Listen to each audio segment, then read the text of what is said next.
موسی ندی پروجیکٹ جھوٹی تشریح سے عوام کو خوفزدہ کرنے کا الزام، کانگریس قائدین کا کوئی ذاتی ایجنڈا نہیں، ڈپٹی چیف منسٹر ملو بھٹی وکرمارکا کا دعویٰ۔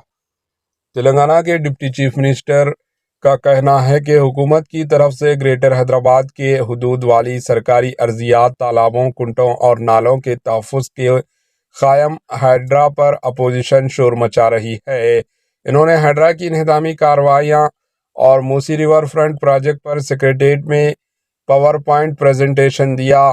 انہوں نے میڈیا سے بات کرتے ہوئے کہا کہ اپوزیشن پارٹیز حکومت پر بے بنیاد الزامات لگا رہی ہے اور جھوٹے الزامات کے ذریعے عوام کو گمراہ کر رہی ہے۔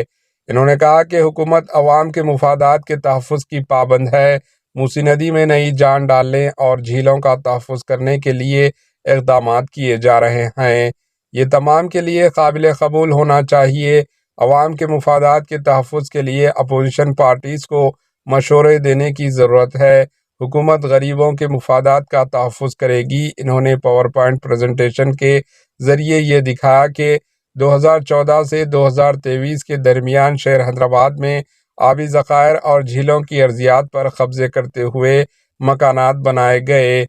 حکومت متاثرین کے لیے بہتر کام کر رہی ہے۔ انہوں نے برہمی کا اظہار کرتے ہوئے کہا کہ حکومت کے باوقار موسی ریور فرنٹ پروجیکٹ پر جھوٹی تشریح کر کے عوام کو خوفزدہ کیا جا رہا ہے۔ انہوں نے واضح کیا کہ موسی ندی کے معاملے میں کانگریس قائدین کا کوئی ذاتی ایجنڈا نہیں اور حکومت کا مقصد صرف عوام کی بہبود ہے۔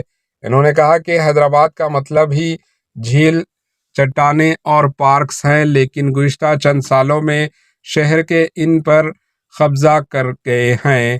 کئی جھیلوں پر بھی قبضے کیے گئے ہیں جس پر ہائیڈرا کی جانب سے انہدامی کارروائی کی جا رہی ہے۔ انہوں نے اس بات پر زور دیا کہ حکومت کا مقصد حیدرآباد شہر کو مستقبل کی نسلوں کے لیے محفوظ بنانا ہے۔ انہوں نے کہا کہ یہ عوام کی اور شفاف حکومت ہے۔ انہوں نے کہا کہ ریاستی حکومت عوام کی حکومت ہے اور عوام کو فائدہ پہنچائے گی۔ عوام کی بہبود کے لیے حکومت پابند عہد ہے۔ انتظامیہ کا اصل ایجنڈا عوام کی مفاد ہے، بے تکان کام کرنا ہے۔ اس میں حکومت کا کوئی چھپا ہوا یا شخصی ایجنڈا نہیں ہے۔ عوامی حکمرانی میں خود غرض ایجنڈے کے لیے کوئی جگہ نہیں ہے۔ ہماری حکومت جھیلوں کے تحفظ کے لیے مؤثر اقدامات کر رہی ہے۔ Bureau report, AHN news. AHN news کو لائک کریں، شیئر کریں اور سبسکرائب کرنا نہ بھولیں۔